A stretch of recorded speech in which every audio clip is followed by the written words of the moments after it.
Buenos días a todas las personas que estáis en la sala y muchísimas gracias por venir. Hoy es un miércoles, por lo tanto estamos en el espacio ETSAC, ese espacio que sabéis cuando Plácido era director decidimos organizar en medio de la semana para posibilitar encuentros, conferencias y demás, justo un rato en el que no había clase para poder, de modo alternativo a la docencia reglada, pues aportar a nuestros estudiantes experiencias, vivencias, en fin. Pero hoy no es un miércoles más, es un miércoles en el que aquí en el Salón de Actos van a pasar dos cosas. La primera, una conferencia del último profesor de este centro que se ha jubilado, cosas de la legislación que en pleno, bueno, no tienes más que verlo como está, ¿no? El tío, en pleno estado maravilloso, pues Quique Seoane, por cumplimiento de una normativa, él era arquitecto funcionario del Ayuntamiento de Santiago y al llegarle a la edad de jubilación, por esa razón, pues normativamente ha tenido que dejar la escuela de una manera un tanto abrupta, cosa que lamentamos, no sabéis muy bien cómo.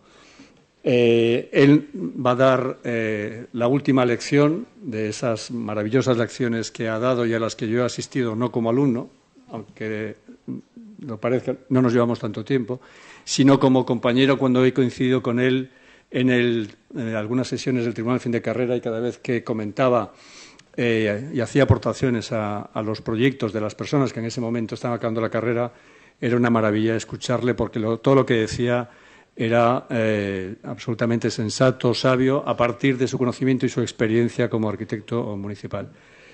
Bien, nos hablará de planes y proyectos en la urbanidad contemporánea. Yo a todos los estudiantes que estamos aquí, porque creo que independientemente de la edad que tengamos, tenemos que seguir aprendiendo, seguir estudiando, os pediría que escuchásemos con absoluta atención. Después de Quique va a tener lugar la presentación de algo que también realmente nos ha gustado poner en marcha y es la iniciativa Principia, que después con José Manuel Rosales hablaremos, en el que se rinde el homenaje a aquellos que fueron nuestros profesores y a aquellos que en su momento, aquellos y aquellas pusieron en marcha la escuela hace casi 50 años. Sobre eso hablaremos después, una vez que Quique haya acabado. José Manuel y yo subiremos un momento aquí para que José Manuel nos explique esa idea de Principia. Y después, evidentemente, acabaremos con una comida, que es de lo que se trata. Bien, simplemente saludaros. Gracias, Quique, gracias, José Manuel. Gracias, queridos profesoras y profesores, por todo lo que nos habéis enseñado.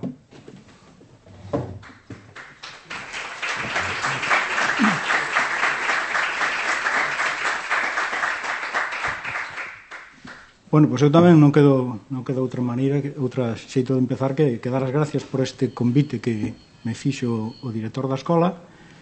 Esas gracias, pois, por suposto que teñen que ser ampliadas aos alumnos, os que estades e os que estuveron en todos estes casi 30 anos de docencia. Os profesores que eu tiven, algúns están aquí, que tamén tiven como compañeiros, e tamén lles dou as gracias por ter compartido esta aventura da docencia durante tantos anos, especialmente quero dicilo a Pepe González Cebrián, co que estuven estes casi 30 anos de docencia e que me guiou na redacción e no traballo de investigación da tese doctoral, animándome e guiándome. Así que, grazas. E tamén teño que dar as grazas a algúns profesores e compañeiros que este ano, en setembro, cumpliríamos 50 anos na Escola de Arquitectura. Porque empezamos no ano 75, estaba Antonio Amado, José Manuel Rosales, e tamén estaba Pepe Casabella, de profesor, casi despois Reboredo, de Cebrián, e, por suposto, José Antonio Franco Taboada, que foi director. Santi Tarrío, que tamén de segundo ano. Bueno, que levamos aquí unha pila de tempo, levándonos ben, así que a todos vos, moitas grazas. O director planteoume unha última clase, claro, pois era unha clase un pouco dedicada aos alumnos, pero claro, a presencia de tanto profesor aquí, pois sin que eu me decatase de que esta era a cousa, non? Así que, bueno, vou igualmente a dar a clase, ainda que poida ser, bueno, pois un pouco atrevido pola miña parte a dar unha clase con toda esta xente aquí. Vale. Empezamos.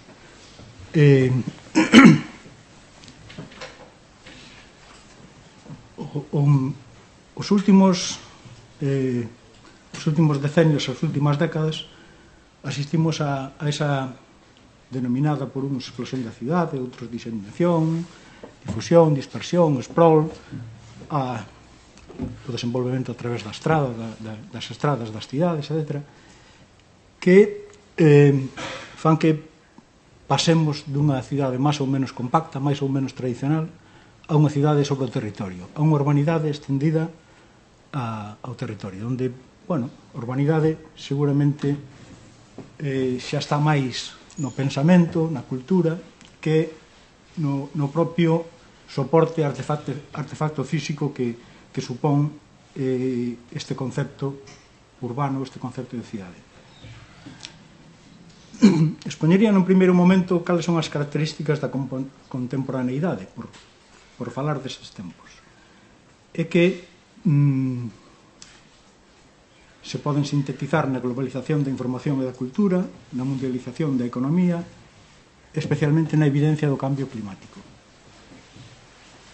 Así, pois, asistimos durante estes últimos decenios á desaparición do rural, desa dicotomía cidade, urbanidade, ruralidade. Non só a desaparición do espacio físico, senón que desaparece, pois, esa clase social, o campesino, o labrego, que era a que soportaba a actividade no mundo rural. Eso xa foi anunciado, pois, cando Manolo Gallego nos propoñía casi ao principio de finales dos anos 70, cando estábamos de alumnos, lecturas de Henri Lefebvre e tamén de John Berger, ainda que era un novelista, non? Que claramente nos anunciaban a desaparición desa clase social e un cambio radical cara a unha urbanidade global, non? Así, podíamos decir que os hábitats contemporáneos son cada vez máis urbanos e, por outra parte, máis litorais, porque a urbanidade estáse formalizando e a migración interior-exterior é patente en todos os países. Vou citar a Manolo Gallego tamén porque en este punto el dinos que agora acaba de pensar máis no natural do artificio e na artificialidade da natureza que na dicotomía natural-artificial. Eso ten que ver con algunhas cousas que logo vou desenvolver.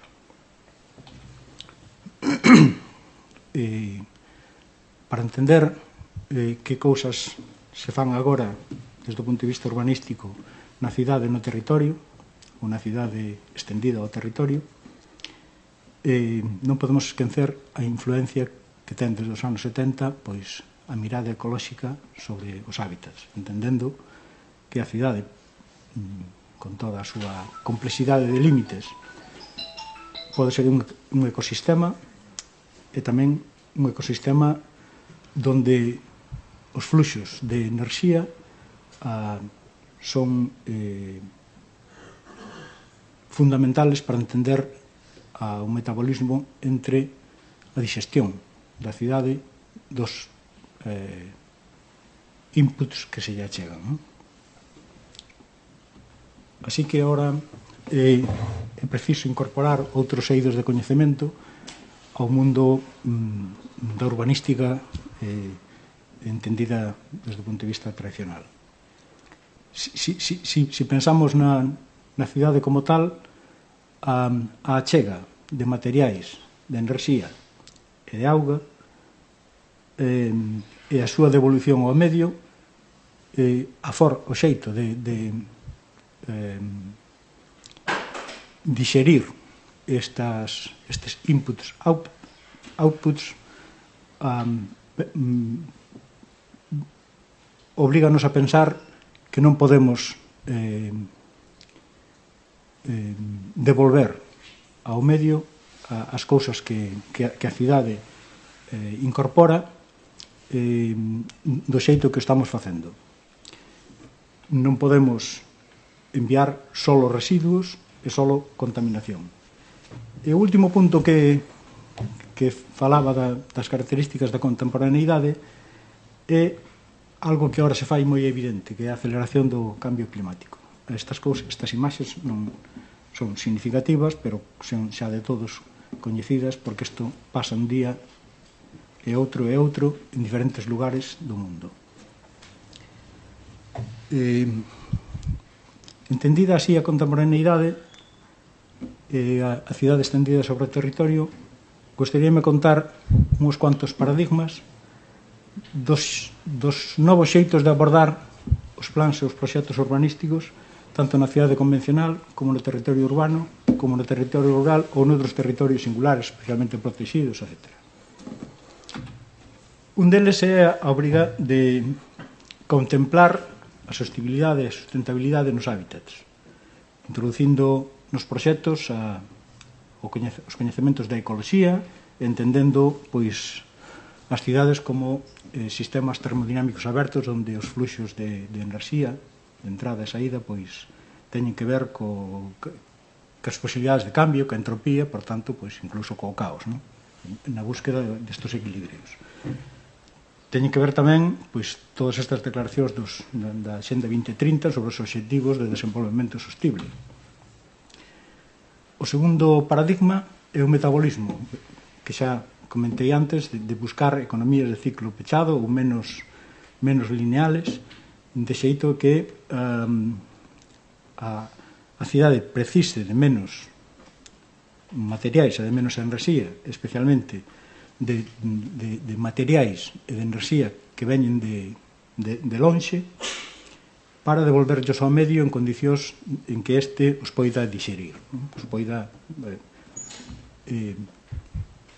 Poderíamos decir que interesaría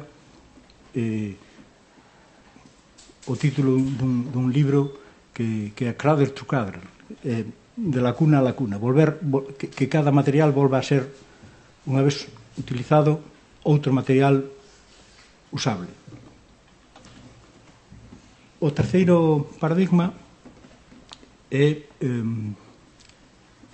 este afán de competitividade entre as cidades, entre os territorios, en vez de buscar a competencia, non? A competencia que ten cada territorio, cada cidade, desenvolverse a partir da propia competencia sin necesidade de ser competitivo. En este sentido, pois están aí traballos de todo o desenvolvemento profesional de Salvador Rueda, coa súa Axencia de Ecoloxía Urbana, onde nos conta como se pode buscar a competencia en cada actuación, en cada territorio, en cada parte da cidade. Falanos do urbanismo dos tres niveis, que non é outra cousa que entender que hai unha cousa no subsolo, outra cousa a nivel do uso da cidade, do uso do territorio, que é a superficie, e outro aquelas cousas que voan, que van por arriba, non? Os pisos, as alturas. E ten importancia o nivel do solo porque é aquelo onde nos desenvolvemos e onde nos encontramos todos. Os portugueses dino moi fácil, chamanlle arras do xan, que é o plano arras do xan, que non é un plano cero, non é un plano cota cero, sino un plano que ten diferentes cotas, pero que se vai desenvolvendo ao longo de todo o territorio polo que nos desplazamos, nos movemos, usamos e exercemos a cidadanía. Outro paradigma é atender á mobilidade, os diferentes modos de moverse, de desplazarse, tamén as causas que provocan os modos de moverse e de desplazarse, pero especialmente porque a accesibilidade é algo que permite que aquelo que non está céntrico chegue á centralidade, que aqueles que non chegan a formar parte ou integrarse na cidadanía poidan, a través da mobilidade, acceder aos espazos de cidadanía e de institucionalización do feito urbano. Son exemplos conocidos de Curitiba ou Medellín, que vedes por aí, e as cousas que conocemos máis, que son a mobilidade, de diferentes modos de mobilidades, onde a cidade permite, ou pode permitir, debe permitir, que nos movamos, non? Volvemos a recurrir a Salvador Rueda, que nos falaba da Supermazán, Superilla, ou Supercuadra, como queiramos, non? O seguinte paradigma é a salubridade, a saúde e a salubridade nas cidades, non? Evitar o ruído, a contaminación da terra e das augas. Outro tema importante é a salubridade, digo, a alimentación e a soberanía alimentaria, especialmente de alimentos frescos e de comida diaria, non? E logo fomentar os territorios urbanos solidarios, integradores, non excluintes a toda a condición. Especialmente están aí os feminismos e a inmigración, etc., que sempre son teñen problemas de integración na cidade. Outro tema difícil de tratar, pero que a maioría dos proxectos máis innovadores intentan integrar a participación pública, é dicir, proxectar desde a participación pública, integrando a participación pública de diferentes xeitos de incorporala ao proceso do proxecto, ao proceso do planeamento. Temos hoxe o problema, claro, do turismo, da guetificación, xentrificación, da turistificación, da amazonización, podemos chamar como queiramos, non? O primeiro que lle escoitei isto foi a Solá Morales ahora falase moito desto, non? Evidentemente, porque está no candelero, pero Solá Morales chamáballe barrios pijificados. Non sei se agora a palabra pijo entendedes ou non, a verdade. O último paradigma é a democratización e a inclusividade, por aquilo que xa comentei de que cada vez somos máis diversos e ao mesmo tempo estamos nun espazo máis común, que é a condición de ser cidadán.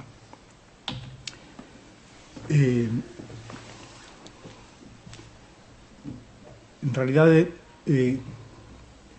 estas preguntas que aí aparecen de que facer, como actuar, como camiñar cara a unhas contornas urbanas sustentables, era un pouco o que planteaba no último curso, planteaba para os alumnos, evidentemente, que, bueno, que facer agora na cidade consolidada, na cidade máis ou menos tradicional, ou que facer cando ten que medrar a cidade, cando nas novas áreas a colonizar ou urbanizar, ou que facer con algunhas actuacións no territorio. Como contemplar o territorio, o territorio menos urbano, por decirlo así. Entón, vou poñer uns cuantos exemplos que son, bueno, un pouco escollidos para cada un polos seus motivos, pero que non me vou a parar moito neles porque algúns serán moi conocidos, outros menos. En todo caso, sempre, se algún ten interés, pode buscar información sobre cada un deles. O primeiro na cidade consolidada, é que hai moitas estrategias verdes, estrategias de renaturalización na propia cidade e incluso na relación, propiciar esa relación verde da cidade co campo. Non comento as dúas cidades porque son sobra coñecidas. En ese sentido, as actuacións parece que tenden a englobarse nun concepto común que tampouco é tan así, pero para entendernos, son estas solucións baseadas na natureza que bueno, poden ser máis ou menos implementadas, máis ou menos complexas, pero en todo caso é interesante conocer este tipo de xeitos de actuar, non? Unha parte deste xeito de actuar son os sistemas urbanos de drenaxe sustentable ou sostible, que ven a ser, bueno, que como tratar ben a auga de chuvia. Os principios son que a auga de chuvia non debe transportarse, non debe desplazarse, sino simplemente debe cada gota permanecer, caer, infiltrarse onde cae. Claro, isto nunha cidade é absolutamente imposible, evidentemente, pero ese é o desideratum. Entonces, se non pode infiltrarse, caer e non desplazarse no lugar onde se produce, é tratar de levala o menos tempo, por menos recorrido posible, o menos tempo posible nun lugar onde así poida infiltrarse, non? Eso con varios motivos para non volver a recuperar os acuíferos, que deixen de ser os solos inertes. Bueno, isto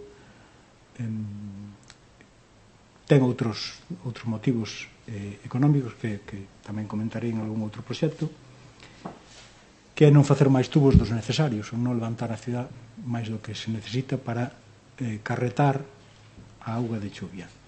Especialmente nestes tempos onde os episodios de grandes chuvias van a ser cada vez máis frecuentes, cada vez máis puntuales, pero cada vez máis intensos. Bueno, pois actuacións de renaturalización ven a ser, pois, perforar a cidade, non? Facela máis permeable, máis porosa, máis verde. Exemplos de Eixample, de Barcelona, actuacións que se están facendo nestes últimos anos, algunhas incluso desbotadas polos tribunales, como esta, que lles obligaría a volver a poñer a rúa como estaba. Outro tipo de actuación son as que nos propón Philip Rand, que é proxectar co clima. Claro, estes son climas tan monzónicos como os de Taiwán. Propónnos en este parque, bueno, ten algún libro que é a arquitectura climática, pero este proxecto que desenvolve con Moshford Arquitectos, con paisaxista francesa, pois donde había un aeroporto créase un gran parque para ali desenvolver espacios climáticos, refuxios climáticos e recorridos climáticos, nun clima especialmente cálido e tórrido en determinados momentos, a base de manexar auga, a base de manexar o vegetal e de proxectar recorridos polo parque lineal. Este xeito de actuar pois estuda os ventos ou a climatoloxía e logo, entendendo a contorna, pois localiza dispositivos de enfriamento, incluso dispositivos de néboa ou de chuvia vaporizada. Neste plano indicas os emplazamentos dos principais equipamentos, dos itinerarios fríos e máis cálidos, e das superficies acondicionadas para diferentes temperaturas e condicións de humedade. Parece un xeito difícil de integrar a natureza nos territorios urbanos, sin embargo, a través de perforacións e uso do subsolo como espacio onde se poden atemperar as augas e o vento, e o aire, digo, pois con cacharros deste tipo consigue crear lugares de climas máis fríos, máis frescos, en todo este recorrido, por tanto, pois a xente pode acudir aí a sentirse mellor nos tempos de clima máis adverso, non? Ves aquí, pois, os vaporizadores que por aí. Isto faise sin gasto enerxético desde o exterior, que é un dos temas importantes no que vos decía dos paradigmas, non? Tratar de que todo sea máis sostible sin necesidade de aportes exteriores nin de enviar refugallos ao exterior, non? Os alimentos, pois, é outro tema que tamén está no... Xa pouco recoñecemos de onde veñen os alimentos con que nos alimentamos, non? Cada vez vemos menos esa trazabilidade, ou temos menos clara esa trazabilidade. Nós ainda vivimos nun territorio onde vemos cousas, pero hai moitísimos outros territorios onde a distancia entre onde se producen as cousas e o que se come, onde se comercializan ou onde as obtemos, é enorme. Distancia física e tamén distancia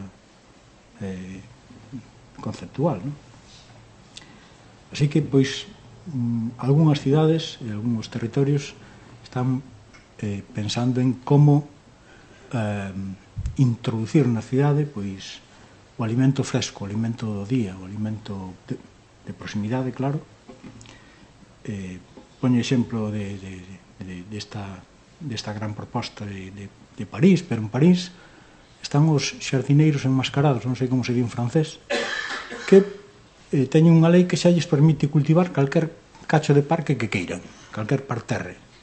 Co cual isto quer dicir que é algo que está xa legislado, está metido na sociedade urbana.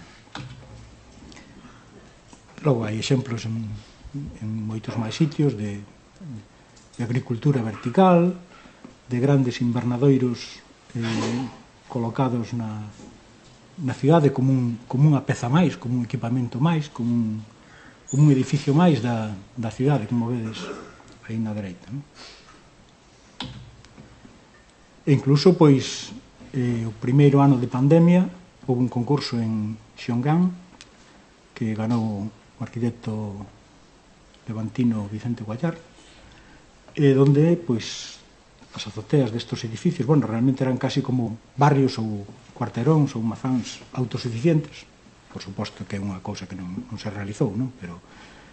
Pero que as luces da pandemia entendeuse como unha proposta interesante, onde as azoteas eran os invernadoiros, logo vivíase nos pisos, traballábase nos baixos, onde podía haber talleres para moitas cousas 3D, unha pequena utopía, non?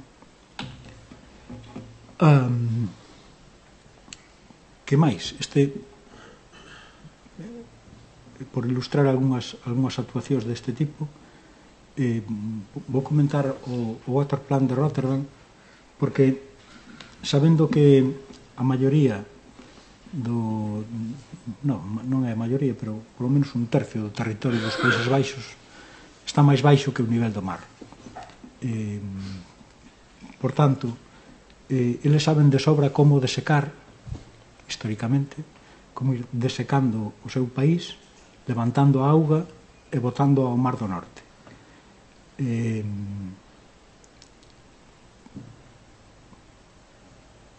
Dice que Deus fixo o mundo menos Holanda, que o fixeron os holandeses.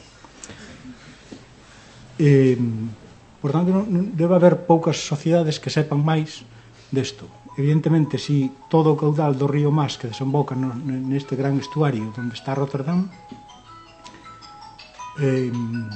sería imposible de sacar ao Mar do Norte se non fose por un sistema de diques e de grandes bombas que botan a auga fora.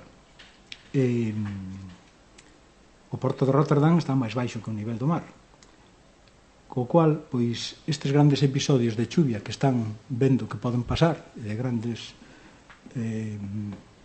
episodios de chuvia intensa, pois teñenos na cabeza para subsistir como o gran porto de Europa, o gran porto de contedores de Europa, non? Estes son os diques que impiden que a auga do Mar do Norte se inunda Rotterdam. Entón, eles traballan nunha proposta moi sinxela, que, por suposto, que é un plan e que ten moitísimas ideas e moitísimas cousas. Vou expoñer aquí só unhas cuantas actuacións mínimas para entender para poder, para facer que vos interesedes por este tema, non? Que é a Praza da Auga. No fondo, o que existe é que toda a auga se vai xuntando en canales, en canalizacións, e logo bombas salvan os diques e botan o violento mar do Norte. E a proposta é máis sinxela. A proposta é que todo se infiltre, ou a maioría se infiltre, entonces só se drene aquilo que é necesario. Como? Pois facendo buratos. Facendo buratos en todo o espacio posible da xeografía da cidade de Rotterdam. Eses buratos son para que a auga se almacene ali cando chove moito, e logo, pois, as mesmas bombas que estaban botando antes, pois, seguirán traballando cando escampe, non? Porque, entre outras cousas, pois, nunca choveu que non escampara. E, bueno, pois, un pouco como inspirados en estas dúas fotos de rúas ou de un claustro, pois, todo aquilo que non sei se ve o punteiro, sí, non? Se desenvolvía nun sistema de evacuación de auga unitario. A proposta de facer dous é o que optan a maioría das cidades, pero eles optan por o terceiro, que é, só as augas residuais van ir por tubos, os tubos xa os temos, e o que vamos implementar son canales abertos, máis ou menos profundos ou máis ou menos visibles, e facer do problema pois unha nova paisaxe urbana, unha nova paisaxe que é unha paisaxe de plazas de auga, de lugares a donde se conduce a auga, a donde se reserva e logo a donde se termina botando ao Mar do Norte, pero esos espacios que son plazas de auga non teñen por que non usarse, realmente, aínda que teñan auga, podense usar e xogar nelas. Un dos que xa construíron é esta plaza de auga, donde toda a auga dos edificios, toda a auga das rúas perimetrais, pois vai para estes lugares interiores, donde, pois, se non teñen auga, usanse dunha maneira, e se teñen auga, pois, usanse de outra. Moita capacidade de infiltración nos parterres, etc. Expuxen agora uns cuantos xeitos de intervir na cidade existente. Cando se quere ampliar a cidade, pois as propostas de ecobarrios, ecodistritos ou ecocidades están por aí. E son, pois, o que nós chamaríamos planes parciais, onde a cidade se expande con un paquete. Pois estes paquetes, aí teño 3 exemplos, pero un paquete, un ecobarrio recoñecido que xa leva máis de 20 anos desenvolvéndose é na cidade de Hannover, no barrio de Kreuzberg, que se realizou á luz acompañando a Expo do 2000. Un barrio periférico, en contacto co territorio, vedes a diversidade de agrupacións de vivenda, que pretende ser, entre comillas, autosuficiente, donde un barrio onde se xenera enerxía, onde se usa a auga para que os espacios verdes e os viarios estén naturalizados, e a onde se chega pois en tren e, por tanto, o transporte público á cidade e esa línea de ferrocarril que vedes por aquí, un tren metro, un tren tram, e logo pois a pouca necesidade do vehículo, en sentido que non circula basicamente polos barrios, sí, existe, está aparcado e todo eso.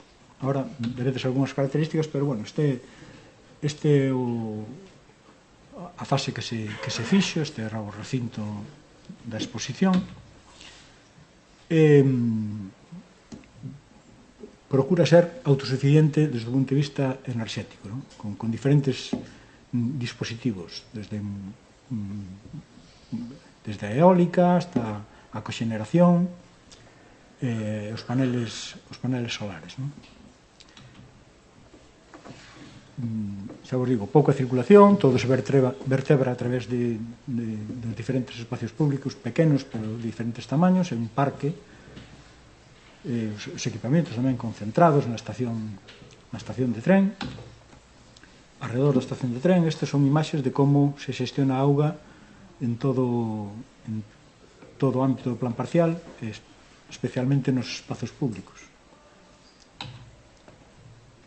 onde hai incluso unha carta de paisaxes sonoros e diversidade de tipoloxías edificatorias, diversidade de unidades familiares, diversidade de familias que hoxe tamén temos que contemplar,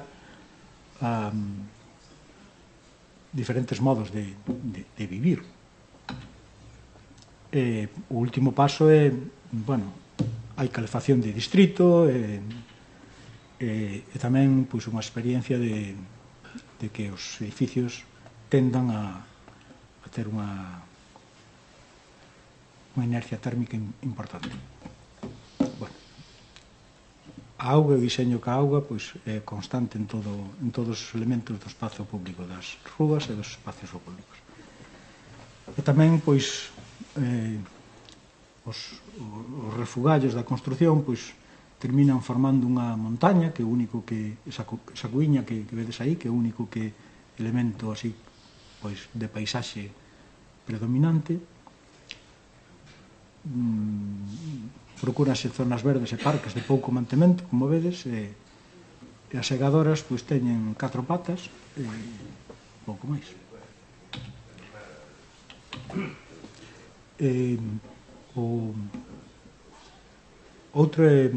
Outro ecobarrio que non se fixo, un concurso que ganou o equipo de Jornet, Job e Pastor en Alcobendas, que ten que ver cos mesmos criterios que estamos falando agora de ecobarrios, que lle chamen ecodistrito, que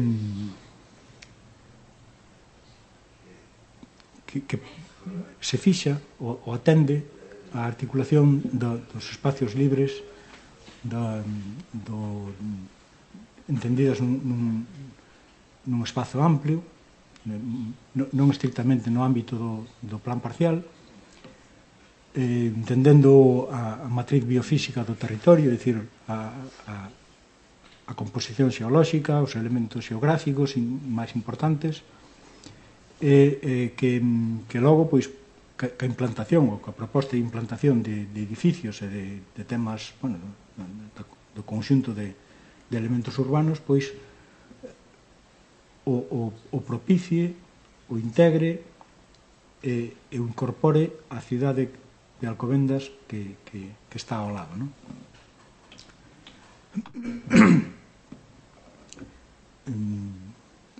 Moitos dos itinerarios son verdes, intégrase o tema da supermazán, de maneira que as circulacións interiores casi non existen, solo, podría señalalas aquí, solo dúas grandes mazáns, esta e esta, e logo propíciase a mobilidade blanda, como se pode imaginar aí.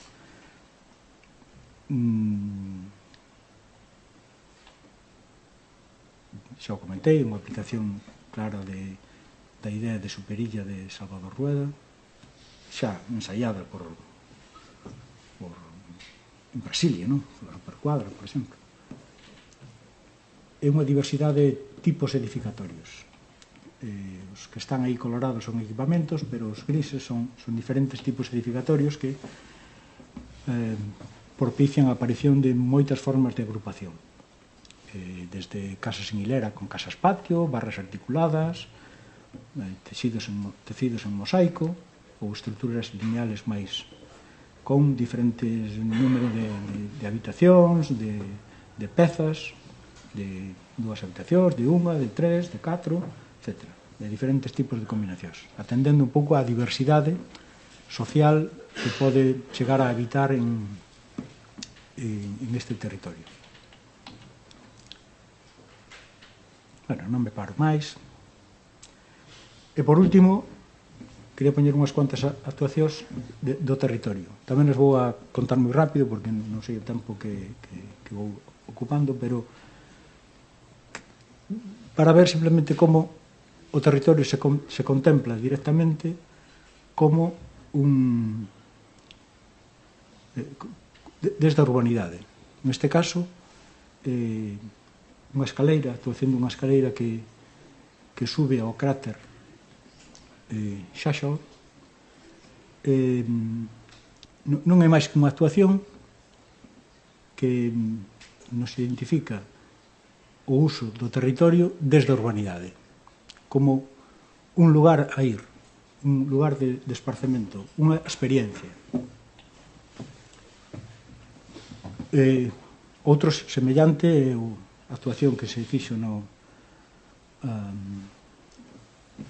zona volcánica da Garrocha, que nunha antigua canteira sobre un volcán vai a ser un obxecto de interés paisaxístico, tanto que é o volcán Croscat, non estaba posto aí, que termina sendo un lugar de interés turístico, non? Claramente. Ou un camiño mirador nas antiguas minas de Xeso, en Igualada, que forma parte dun itinerario máis amplio, onde o camiño é un camiño lúdico, o camiño é un camiño de colesterol, o camiño é un camiño para pasear, sin máis, usar o territorio como contemplación da paisaxe, como experiencia, como final un mirador, e onde o uso dun material luminiscente sacado da propia canteira permite que non sea necesario colocar iluminación artificial, algo que tamén é interesante porque o mismo que non se coloca iluminación artificial permite aos que paseen por aí a contemplación dunha paisaxe que perdemos paulatinamente. Recordo que existía a paisaxe das estrelas. Non sei se agora vos tedes idea de que existe esa paisaxe nocturna.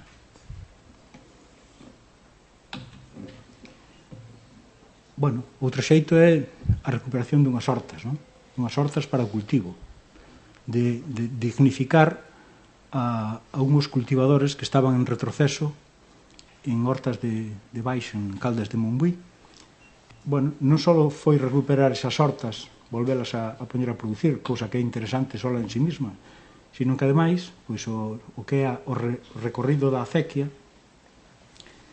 pasou a ser un itinerario de contemplación, un itinerario de paseo, un itinerario onde se poida ver como se cultiva, se poidan ver os alimentos, se poidan ver a produción. E, ao mesmo tempo, é un motivo para reutilizar as augas, sanealas, depuralas dun antigo balneario, das Caldas, das augas quentes, que ademais propician no sistema de regadío un impedimento de que as xiadas acaben cas colleitas. Cousas realmente simples, onde a actuación proxectual é máis un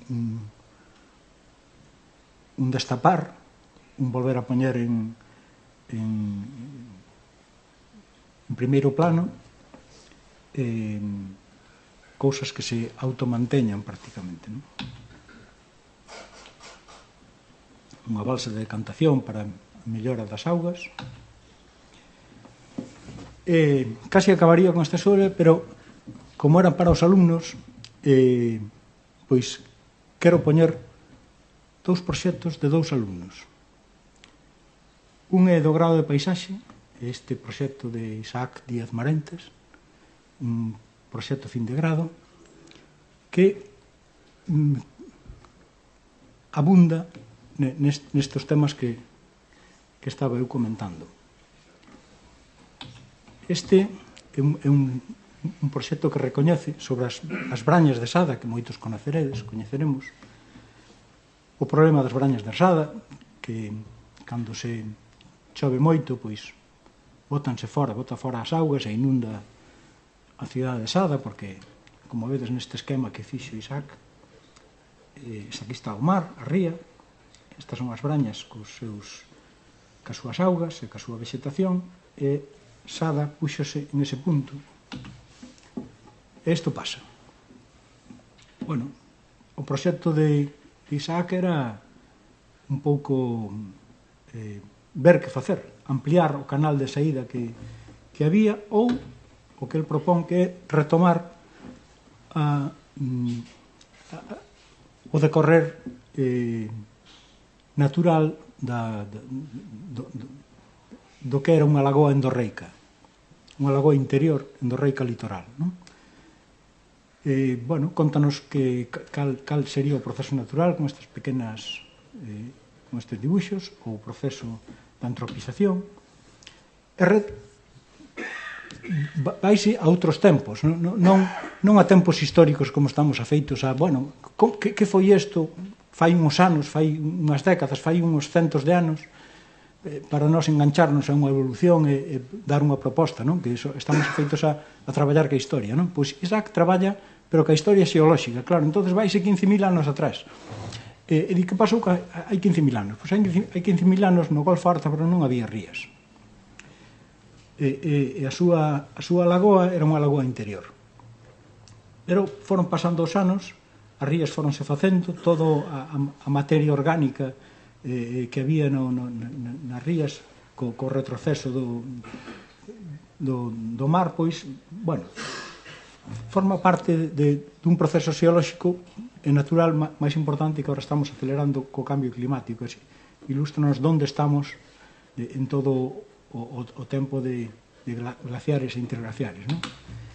Entendendo cal é a evolución dunha lagoa endorreica que se convierte en Gándara, en Braña, e logo se invade pola invasión da subida do mar, pois el propón recoñecer cales foron os límites desa lagoa que están ali, que son erosivos, e que están erosionados e, por tanto, existen, son agora transformados en cómaros de cultivo, que aquí se ilustra, pois o único que pretende, en lugar de ampliar o canal, é facer máis sitio para a auga, recoller de novo cal era ese espacio de inundación hasta o punto que se fixo sempre e que sigue evolucionando, non?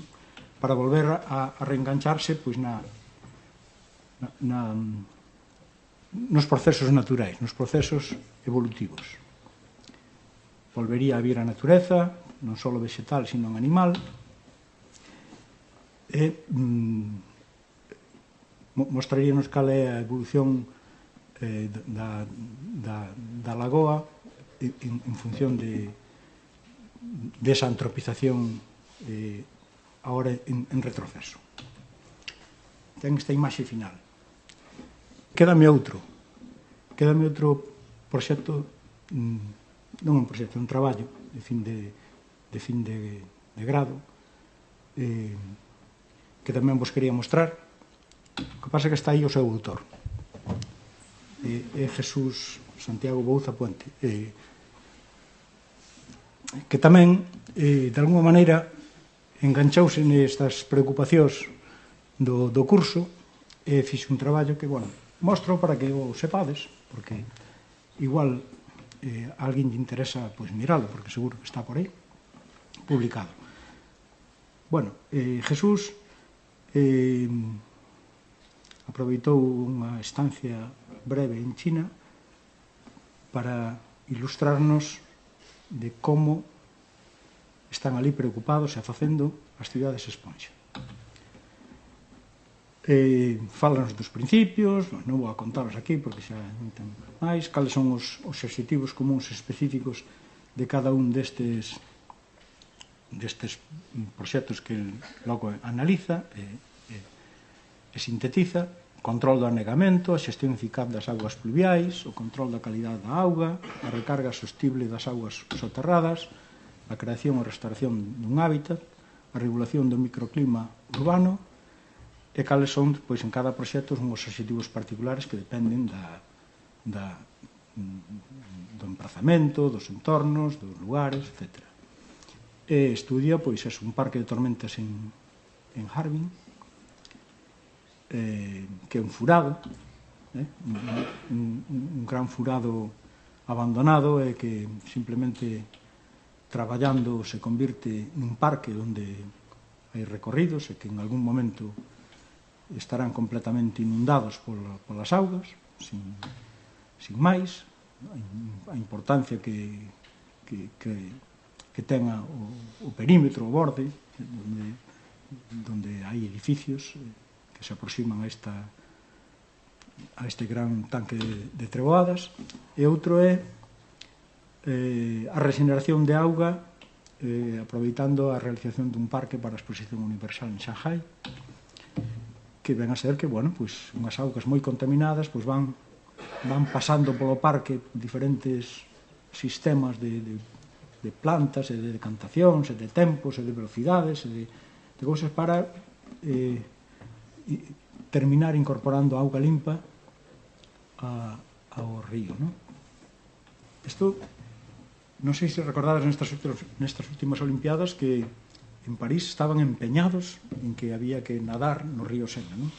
E facer, bueno, medio conseguiron, medio tal, uns días non valía, outros días valía, pero é unha preocupación que cada vez é máis, porque non só hai cidades litorais, ainda quedan algunhas no interior que tamén teñen estas preocupacións, non? Así que, logo finalmente Jesús propónnos unhas conclusións e dinos, pero isto tamén nos vale para aquí, non? Estou sintetizando, Jesús, perdóname. Isto tamén nos vale para aquí porque aquí está pasando isto. Un día sí e outro non, pero isto pasa, se non pasa na Coruña, pasa noutros sitios. E pasou fai pouco. E temos todos estes estuarios, rías, os fondos de rías e de ríos menores, tamén espacios de interior. Puxemos unhas fotos de Betanzos porque porque o conozo ben, e cando coinciden grandes treboadas con mareas vivas, isto pasa, é inevitable. Ou non. Bueno, nas vosas más, que sodes alumnos, está aí que isto vai por outros camiños. Bueno, e nada máis. Moitas gracias a Jesús tamén por estar aquí.